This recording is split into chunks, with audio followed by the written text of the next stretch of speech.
they used to give discounts for California residents. I don't know if they do that anymore. They do, but it's dog shit. Right. Like you're still paying out the ass. If, like it was like $30 and you got to go all fucking year or something. It was like, yeah, wild. you just can't come during the holidays. It's like, okay, I'll just go whatever. on Thursday. I'll go on a Thursday when there's nobody. Yeah, it's like skiing. It's like, why would you go skiing on Christmas? That's an insane thing to do. That's why I only go skiing in July. So many possible worlds, but we got this one.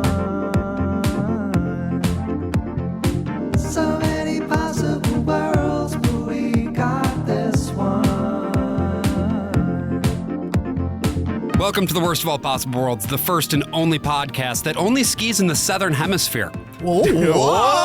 That's where you can actually do it. That's a thinker for you. I'm the worst of well, all possible Joshes. I'm the worst of all possible AJs. And I am the worst of all possible Brians. There's a place in Colorado. I don't think it's called this anymore. It used to be called Purgatory. Yes. Is it still called Purgatory? I think it is, yeah. Oh, okay, cool. So there's this place called Purgatory. AJ, you're familiar with the Very concept. familiar, yes. But in the summer, A lot of babies they there. would do like those German-style like toboggan things. They'd set up those big concrete cylinders, and you'd ride on a little track Or down. the Alpine slides. The's a few Alpine places. slides. Stowe That's what- used I to was do like, one I of was like, what do those. we call those in English? There's also there is one mountain in the United States where they do ski all year round. It's in Oregon, I think. Oh. Yeah, I mean, you can create man-made snow for a pretty long Most of that shit's time, natural yeah. too, actually, because it's just so high up. I think it's interesting that you don't think it could be woman-made snow. Jesus Christ. Your gender issues are getting out of control do right you- now. That is true. Do you That guys is think true. that if Walt And Disney... you know who else had some gender issues? Walt Disney? Yeah.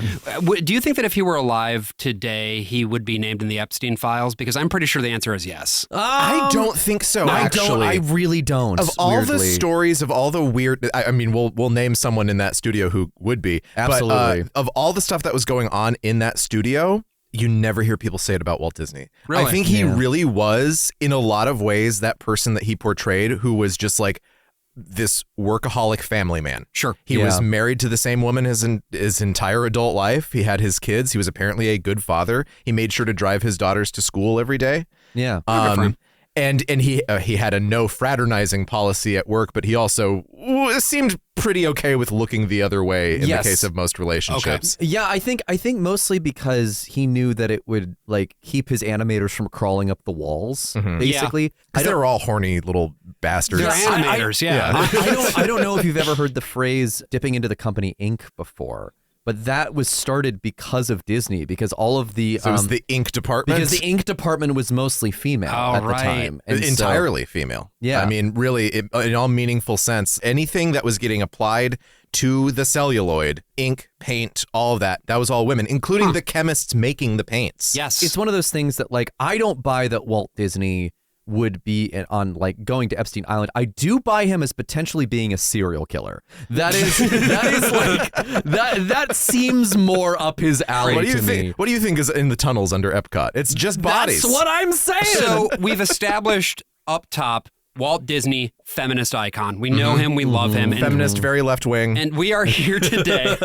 He actually was a Democrat was. until FDR died. I think he supported Dewey. Okay. yeah, that makes sense. But we are here today specifically to finally talk about a Disney animated movie. This is technically the first time that we've done this. Like, of course, we did have the episode about the Sweatbox, and we And talked Roger Rabbit. and Roger Rabbit. But Ish. this is the first time that we on the show have finally come around to covering a Disney animated feature film, and we figured what better way to do it than start at the very beginning with very good Snow place to start. White and the Seven Dwarfs. This movie gets positioned often as the first animated feature, right? A feature meaning a movie that's like more than an hour long. This is not really true. Oh. So I'll take us back a little bit to the history of the cartoon itself, right? do So it. a cartoon is a series of still images that you then play in sequence, and they have the illusion of motion. Now, Brian, you are asking me, Brian, isn't that all film?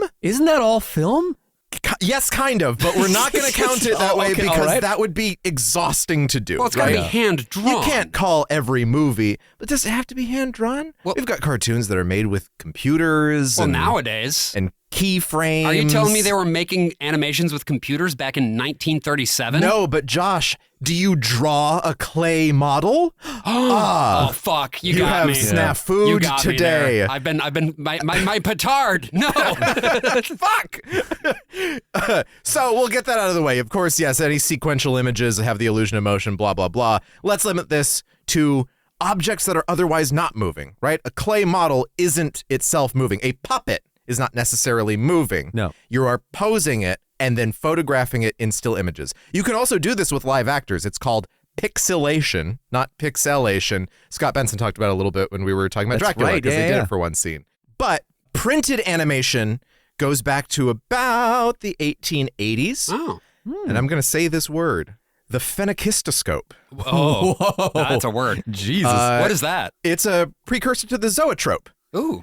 So it was a disc that had these little drawings all around it Oh, in a yeah. circle and a slot. You'd look through the back side of the slot, face a mirror, and spin the wheel. Okay. And so if you get it all going just right, then you could get this strobing effect that you're looking through the slot and you see the pictures and they start to look like they're moving as the wheel is spinning. There's Right. one really fun example of that on the New York City subway. There it is. When you are traveling northbound onto the Manhattan Bridge on one of the lines that runs over the Like bridge, the N train. there is a tunnel that has along sort of the right side, so I guess the east side as you're facing north, a series of images. Yeah. And those images are It's situated. an old station. It's an old abandoned station. Yeah. And so those images, they painted them on the wall in such a way that when the train is moving fast enough, because it's set up between these like pillars, the images are then captured in such a way that there's a rocket ship taking Yeah. off. It's extremely fucking It's cool. so cool.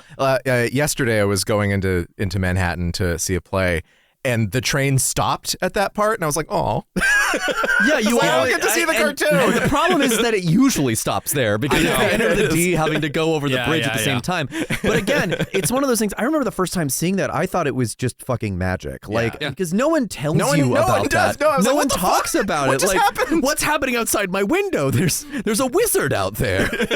He seems to be taking a rocket ship off into the air. So you had people like Edward Muybridge who was taking sequential photographs, and Muybridge even made some of these animated discs, but they were drawn still. These were still like printed, drawn objects. But photography was soon to follow, right? Once we figured out how to do the motion picture, we had flip books, we had, Nickelodeons and things like that. Did either of you guys have flip books growing up? I remember absolutely. I was obsessed with those things. I made one when I was a kid. Oh, yeah? I did loved too. doing I that. did Yeah, too. with Yeah, little with stick the bounce- figures. Yeah, and it was the bouncing ball for me. It was like to get the sense nice. of motion. And then I knew I would never be good at it because I flipped through and the ball just kept teleporting like all over the page. I'm like, oh, this is not. My brother, Not I my remember, skill was set. like really Yeah. good at making those. Also, and a big fave at the Scholastic book fairs. Yes, yes, absolutely. Then we once we start photographing these things, once we start getting like Edison movies and things like that, someone is like, okay, how do we bring our drawn sequential images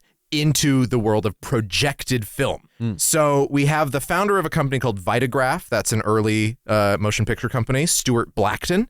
He made a few animations that we don't have anymore. Emile Cole is another one of these guys who's like this French magician. A lot of French magicians got into movies at this point in time. Oh, of course, absolutely. Georges Méliès, the most famous. Yeah. And then Windsor McKay. Do you know who Windsor McKay is? No, but Is that's the- an should this be a- extremely British name. Should this be a profile in Canadian excellence? Windsor McKay, not Windsor, Windsor, was the creator of a comic strip, Little Nemo. Ah. Right. So Right. AJ, of course, you and I were traumatized by the Japanese adaptation of those comics that Hayao Miyazaki briefly worked on and Ray Bradbury had a screenwriting credit on. But Wild film. the comics are just gorgeous, right? It's that turn of the century style. And he was a stage performer as well.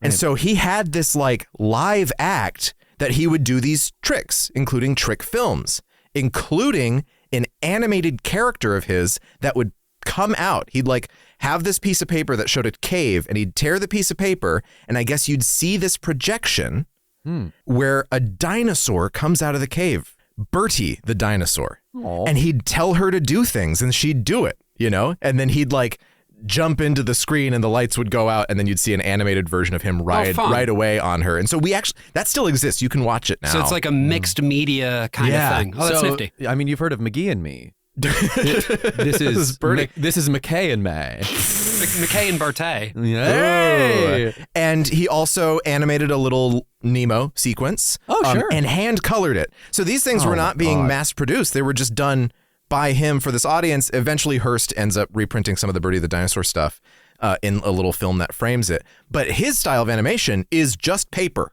Every single frame that you draw, you're redrawing the entire background as well. Holy. Oh, no. And he had to develop all these techniques to make it consistent, punch holes in the top and place them on pegs and make everything line up right so that it's not jittery and jumbling. And it's really cool to watch. And again, it exists still. You can watch it. And he also does this horrifying cartoon of a mosquito just feeding off of a guy and getting more and more bloated off of his blood. No, thank he was you. a very talented artist. So wait, And, sorry, yeah. the mosquito, just make sure I get this correct. The mosquito was consuming, growing larger and larger by the moment. And you think he can't take any more blood But he does. Yeah. somehow. Yeah. What was that mosquito's name? Goku, I believe. Got it. Muskoku. Yeah, that sounds right. That doesn't work at all. No, I disagree. Brian, just you wait. So this is the 1900s. Some of the very earliest ones might have gone as far back as 1898, those guys who have films that don't exist anymore, like the Vitagraph guy. But then, once we get to 1914, we have to solve this fucking problem of having to redraw a background for every frame. Yeah. And it turns out we have a really good product called celluloid. We're already using it as the base for film because it's transparent. Right. So what if you get a big sheet of it, it doesn't have photosensitive chemicals on it, it's just the base, and then you just draw on that. Yeah. You can make a single background and use that for your whole scene. And you can, if you want, overlay just about as many of them as you want because Yeah. they're transparent. And so Yeah. you can draw different things on different layers. So in 1914, cell animation was developed by this guy, Earl Hurd. I've heard of him. He had these... Have you? What else do you what know else has he about done? him? What else has he Heard of done? him. What's he I've done? heard What of else do you him. know about What him? else has been up to? Earl. He's the guy with the word. What No, that was the bird. So Oh, sorry, that's Earl Bird. I'm sorry. Continue. No, that's Larry Bird. Oh, I see. so Earl Excellent animator, Larry so Bird. Earl Hurd Uh-huh. I've heard of him Earl Hurd. from you just now. Everybody's heard about the Earl, yes. Yes. He makes a series of cartoons called Little Bobby Bumps.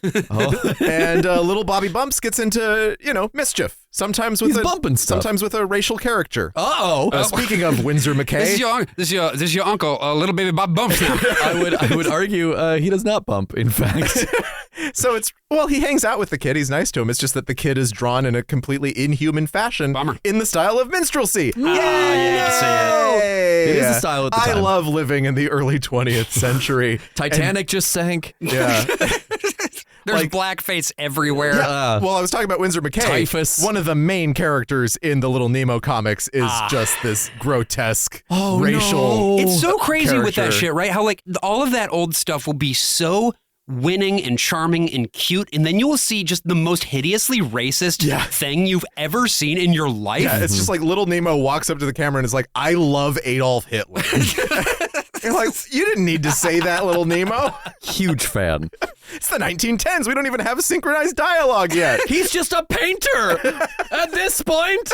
Some of these other animators were doing stuff with chalk that's really interesting, but this style of like drawing the character on a transparency against a background, this is figured out by Earl Hurd, and his company even like sells celluloid, and they have a patent on the process for like 2 or 3 years. I say the name Earl Hurd a lot, not just because of AJ, but because this name will pop up again. So this is the basis for just about all animation as we know it. Right. Certainly two-dimensional animation. Even in the way that it's done digitally, it's still that style. You have a person who makes the layout, and you have a person who animates the characters and the props and things like that move, and you can always kind of see the difference. That door in the background is flatter. We're going to see that open because it doesn't have that painted style. This sort of starts the production process that we're still using today when doing two-dimensional. Even if it's like Flash, it's the same idea. Right. The first feature films that were animated, movies over an hour long, are all lost. So there was one made in the U.S. in 1916. Do we know anything about these movies? They were very flammable. We know that's a big part of it. We know a few about there are two made in Argentina in 1917 and 1918, and they're very political, but they're also very local. So they only like make one copy and then just show it in Buenos Aires, and then it never shows anywhere else, and then it catches on fire. It's a lot like that Itchy and Scratchy knockoff that they have on Krusty the Clown, Mouse and Rat, I think. Worker and Parasite. Worker and Parasite, yeah. Because he's like, how was that? How dare you denigrate the fantastic animated films of Eastern Europe during the Cold War? But they are great. I thought you were a friend to communism. It turns out that you are reactionary, just like apparently the maker of these Argentinian films, who was pretty right wing. We're going to have such a struggle session with you later. You have no idea, AJ. Listen. Why did you make it sound sexual? I didn't. No. We kind of did. Look, we gotta feed the tumbler. you know? Okay. So Ow! then we have another one in Chile in 1924 that I don't know anything about. But yeah, so the first ones are being made in the U.S. and South America, interestingly enough. Did they ski down there too in what is our summertime? And what we know July, of yeah. these films is that they are cutout animation. They are not hand drawn. Okay, They're South Park. taking sort of They're puppets that all have these like a little pin that's a hinge, and then you pose each little movement. And this ends up also being the basis for the first feature-length animated movie that we still have, The Adventures of Prince Ahmed. Okay. By a German director named Lotte Reiniger, who was a trailblazer. She just was obsessed with Chinese puppetry. And so she designs an entire movie in that silhouetted style of Chinese puppetry. Oh, cool. Sure. But it's animated. It's posed animation, not puppetry. And she even comes up with a sort of multi-plane camera idea to do lighting effects under what she's doing. And then each scene is dyed a certain color. So it's a bright green or a purple or a blue. My big question is this one horrifically racist? It's complicated. There are a lot of characters representing a lot of ethnicities. They are not being represented in the way that they would be represented in a Winsor McKay cartoon. Okay. Sure. I think, yeah, you can watch it and make the judgments for yourself. I don't think that watching it, you're going to be like, oh, fuck, oh, God. So it's I'm on a list. the cultural sensitivities of the time being what they were, as opposed to like, Jesus Christ, what the fuck is that? Yeah, and it's not really the point, I guess. Sure. I don't know. It's an adaptation sort of elements of the 1001 Nights. Right. The Disney Aladdin actually takes a few shots straight from wow. this. But then this movie doesn't easily get distribution. A lot of theaters just refuse to show a feature-length animated film. Right. Animation is just for short subjects. People just don't believe that anyone's going to sit down. So like none of these earlier ones were really mass produced. Like I said, they were one copy or whatever. Well, it's fascinating too, right? Because we're talking about animation as these short features. Yeah. Or, not short features, as these shorts, right? Yes. A whole package of other things. There's a newsreel and then like a live action short. It could also be included in there. You have to understand when Walt Disney is just getting out of World War I, maybe working at his dad's jam factory for a hot minute in Chicago and then moving back down to Kansas City. He is going to the movie theater every night of the week. Yeah. And he's not that unusual for doing that. Right. Oh. Your main People love sources that of media shit. were just like newspapers, magazines, of course, books, and the movies. And you'd go to the movie and it was, like you said, newsreels, a live action short, a cartoon short, and your feature. Yeah. It was like a penny. A wheat penny. And the reason why they moved into even making Snow White in the first place was it was the Depression. And a lot of theaters were doubling up on animated shorts. And Disney was losing money. But there were so many other studios. So many other studios Warner are most being, obviously. There was Warner, there was Fleischer, there was Van Buren, which no one remembers at all, but they were pretty big at the time. Yeah, and so Walt's whole thing was just like, what if we capitalized on that? Yeah. What if we were just booked the whole thing for ourselves? But also he was an artist. Yeah, and he of course. believed that there was an artistic potential in making an animated feature film Right. that was not being met. I mean, to the point of his artistry, I am going to read later some of the actual notes that he gave to his animators in terms of what the sequences should look like. Yeah. Are you going to act them out like he did as well? Are you going to spank your ass in front of him? We'll see. We'll see. He used to do that all the time. I can't tell you how many times in the biography I read about Disney, how many times he was just like, and then he smacked his fanny again. Well, there's a He lot of smacked his pussy? Yeah, all over the place. Josh, come on, we're Americans. I'm going to sort of my pussy pack. Thank you very much. There is a lot of fanny smacking in cartoons, to be fair. That's true. That's a good go-to for like, it's a little naughty, but then it's also not, They you know. smack their pussies too? Yes. Especially Tweety Bird. Anyway, why don't you tell on. us a little bit about Mr. Walter Hartwell Disney? Walter Elias Disney? Who is Yes. Hartwell? Walter Hartwell White I from see. Breaking Bad, yeah. Yeah, Breaking Bad? if you say his initials, it kind of sounds like he-ha for Walter Hartwell White. Nope. No, it doesn't. That's woo. One more time. That's your Mario voice. Woo. It's a very winded Mario.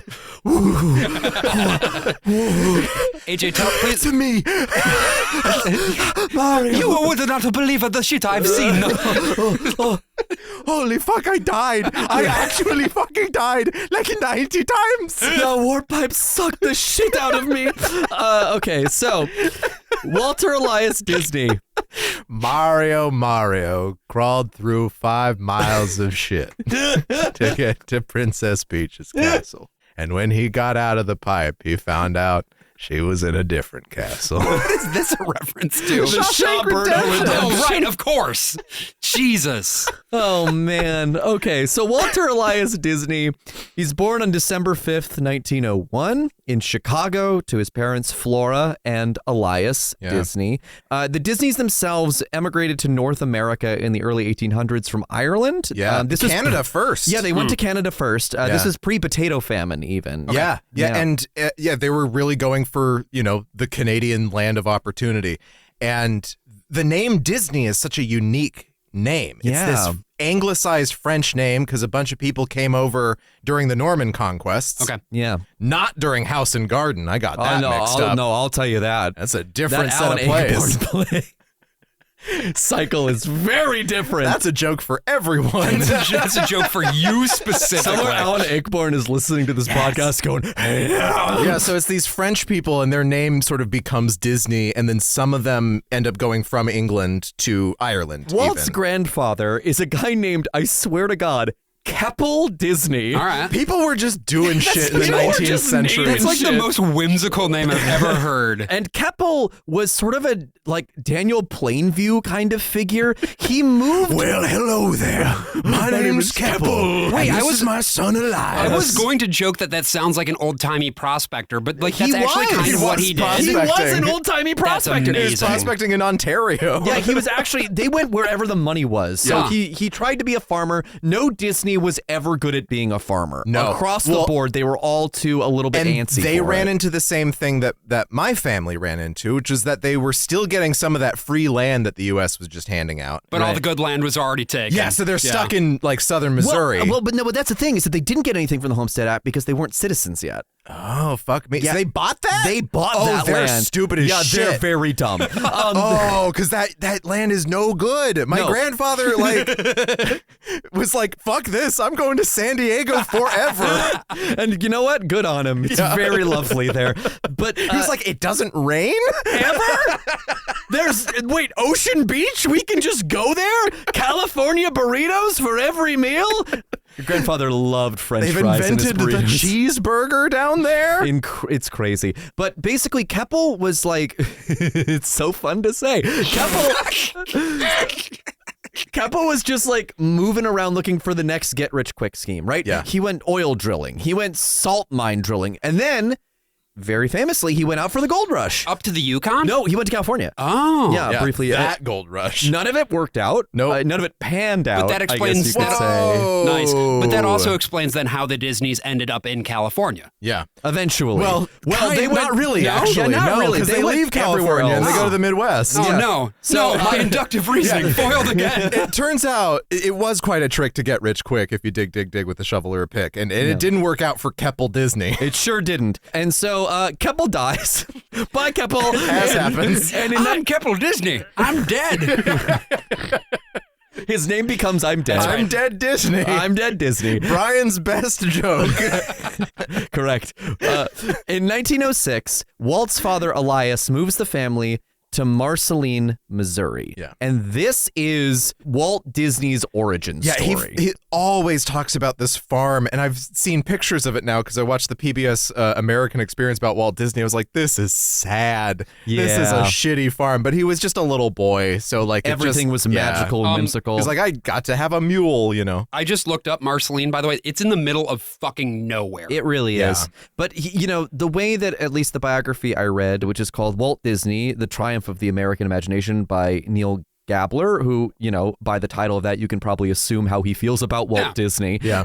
He talks about the town being like progressive because there was a black man who was tried and they didn't kill him. Oh, So I mean, that is probably By the standards notable. of Missouri. yeah, at the time, yeah. So, and also, I guess Elias himself for a while was a socialist. He was That doesn't surprise a me. registered Yeah. socialist. He eventually became a Republican later in life. Okay. But this was like when you walk down like downtown Disney, right? When you're in like what is it called? Old Main Street. Main Street, USA. Main Street, USA. Yeah. It's based on Marceline, Missouri. And right? there is a little office, which I think was Walt's actual office. You see a window up top that says, Elias Disney, contractor on it. Oh. Because he was just like his father, he followed the money wherever it went. Sometimes that meant the farm, sometimes it meant the city, sometimes it meant going back to Chicago and trying to start a factory and failing all of these things. Yes, Elias's life was sort of built on failure in the way Yeah. that his son's was mostly built on success after success after success. I'm actually looking now at Marceline on Google Maps, and they have sort of retained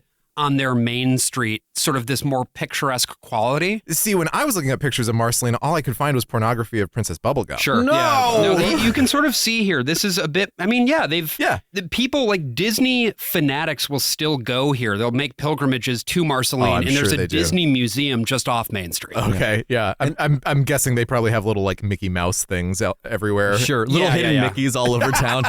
Jesus. But what I will say, like, just a couple things to point out about Walt's childhood, right? The farm that he grew up on is littered with animals. He's constantly surrounded by animals, just like wildlife, like getting into the farm or whatever. Interesting. Also, there was an orchard on the property that grew these things called Wolf River apples, which were a particular type of apple Yeah. that was only grown in his orchard, according to him. And they were like big, red, delicious Okay. apples. Did you read the story about the first and only animal that he killed? No. Okay, so this was very interesting. I found this in one of the articles that I was reading. This one was specifically, and it's, links to everything in the notes, obviously, about Disney's approach to death.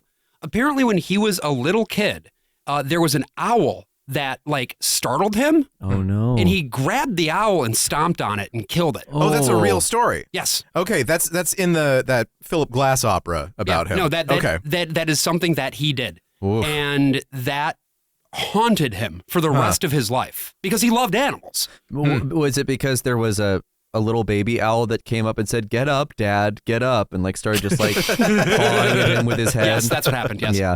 Well, Jesus. well, no, and you're right. He did love animals, so much so, in fact, that his first paid gig as an illustrator was drawing a portrait of his neighbor's horse that his doctor neighbor gave him. I just 5 remembered cents I need for. to go get another Dr. Pepper from the fridge. But no, wait. Oh, You were supposed to start the bit while I was on my way to the fridge. No, you don't get to avoid No, this. I thought I heard something. but- yeah. wait, I hold didn't on, really hold hear. on. Wait, what's let's that in the distance?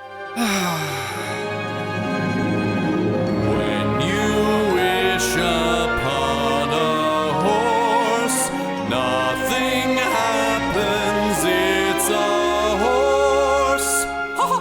It's AJ's Horse Corner, Disney edition. A horse for you.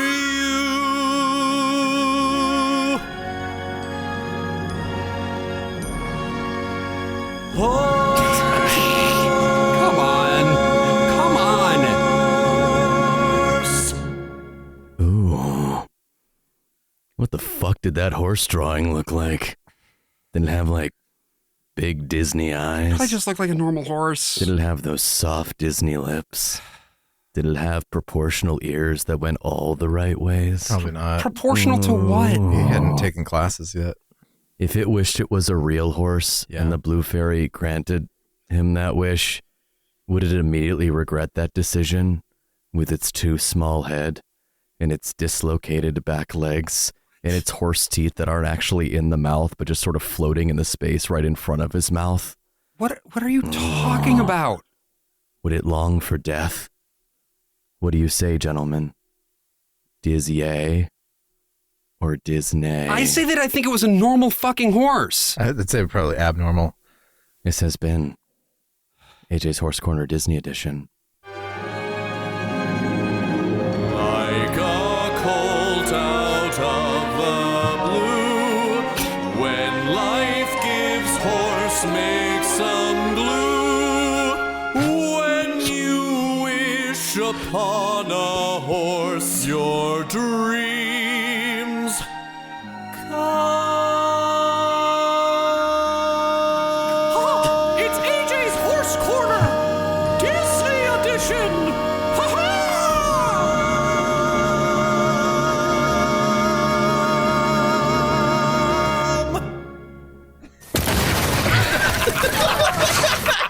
So many possible. Hey there, you are listening to a preview of a premium episode of The Worst of All Possible Worlds. If you'd like to listen to the rest of this, head on over to our Patreon. That's patreon.com/worstofall. And you can listen to not only the rest of this episode, but our entire backlog of premium episodes, bonus episodes, and if you subscribe at the $10 tier, you will get an extra episode of the podcast every single month. Again, that is patreon.com/worstofall. Hope to see you there.